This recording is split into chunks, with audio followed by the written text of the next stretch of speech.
years, you must install a flow meter. Because the danger is this, Honorable Speaker, Honorable Chair.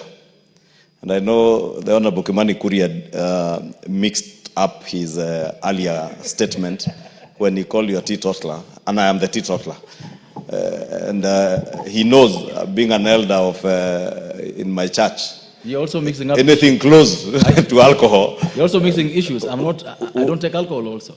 We are both teetotalers. So say both of us. Or he mixed up, he wanted to say the chair and the Kimani Ichugwah are teetotalers. Where the chair of finance? Is this a heavy investment that will make small businesses not able to afford these flow meters? He said it's 25 million. It is 25 million. So it means that once we introduce these flow meters, in as much as we want to discourage the illicit alcohol manufacture in this country, we might force some people out of business, which are legal business. They have been making the right quantity, the right quality of alcohol. 25 million is hell lot of investment. So how are we going to make sure that we don't force people out of this business? Thank you. Number two, Mr. Speaker and Mr. Chairman, I am worried that in this proposal where the chairman is talking about the commissioner... A heated exchange unfolded in Parliament between National Assembly Majority Leader Kimani Ichugwah and Githunguri Member of Parliament Gathoni Wamushamba during a debate on amendment to the finance bill. The clash underscored deep division within the Kenya Kwanza coalition as members engage in a spirited discussion over the economic implication of the proposed legislation.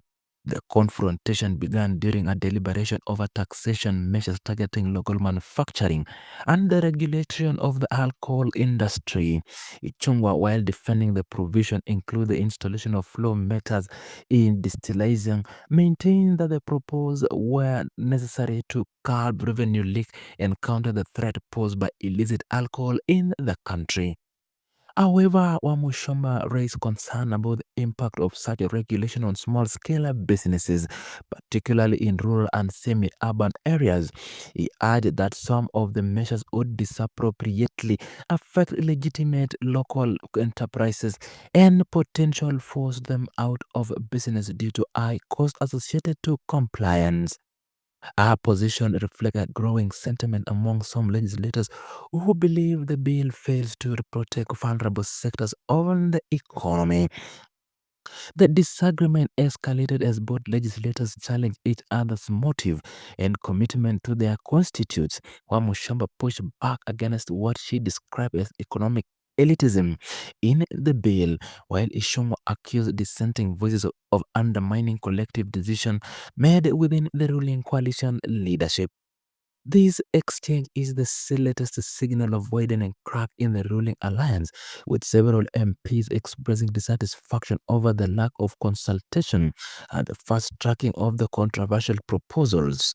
The finance bill has sparked widespread public interest and growing resistance, with analysts warning that internal rift could have political consequences for the coalition ahead of the future elections.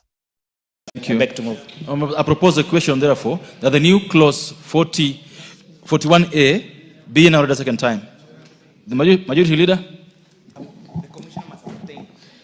Chair, let me say I support that amendment, but cautiously. And the caution is this, Honorable Speaker. Any distiller, whether you call him a small or micro or a big distiller, 25 million shillings for a distillery is not too much to ask. Therefore, I want to ask the chair, because I wish we had restricted that probably to a period of maybe 3 or 4 to 5 years, so that beyond 3 to 5 years, you must install a flow meter. Because the danger is this, Honorable Speaker, Honorable Chair. And I know the Honorable Kimani Ichugwah had mixed up his earlier statement when he called you a teetotaler, and I am the teetotaler. And he knows, being an elder of in my church, you're also mixing up anything close to alcohol. You're also mixing issues. I don't take alcohol also. We are both teetotalers. So say both of us. Or he mixed up, he wanted to say the chair and the Kimani Ichugwah are teetotalers, where the chair of finance enjoys his drink. Because me and you, you know, my church, if I came in, we were close to these things, I would be excommunicated. But I was saying the danger, Chair, is with stamps.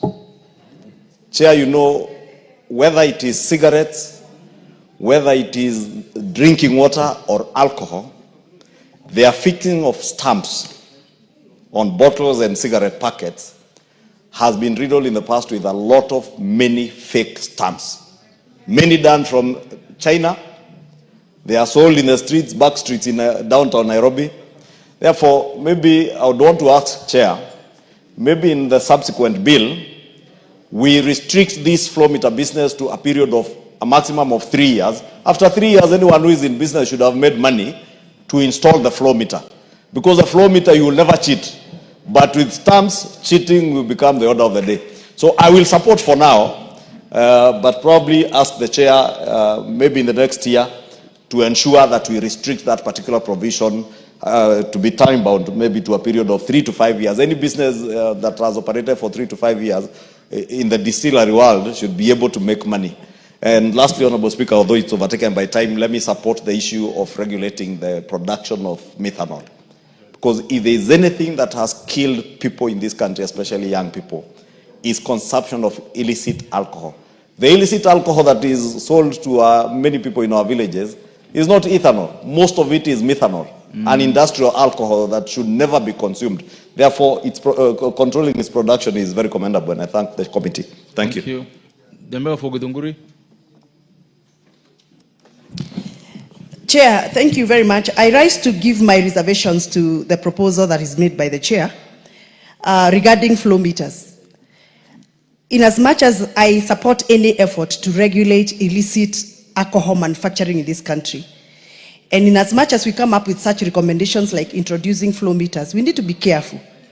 Because we don't know, some of us don't know, and would want to understand from the Chair, these flow meters, how much are they? Is this a heavy investment that will make small businesses not able to afford these flow meters? He said it's 25 million. It is 25 million. So it means that once we introduce these flow meters, in as much as we want to discourage the illicit alcohol manufacture in this country, we might force some people out of business, which are legal business. They have been making the right quantity, the right quality of alcohol. 25 million is hell lot of investment. So how are we going to make sure that we don't force people out of this business? Thank you. Number two, Mr. Speaker and Mr. Chairman, I am worried that in this proposal where the chairman is talking about the commissioner, we are giving commissioner of taxes a lot of powers. And these powers, if they are not checked, they are going to be misused. Member for Seme. Now, this is the last person on this. Please allow me to remove. As I support these amendments, an issue is coming here, which seems to be an issue of regulation. Why is a flow meter necessary? And if you go back to why would you use methanol if you can use ethanol?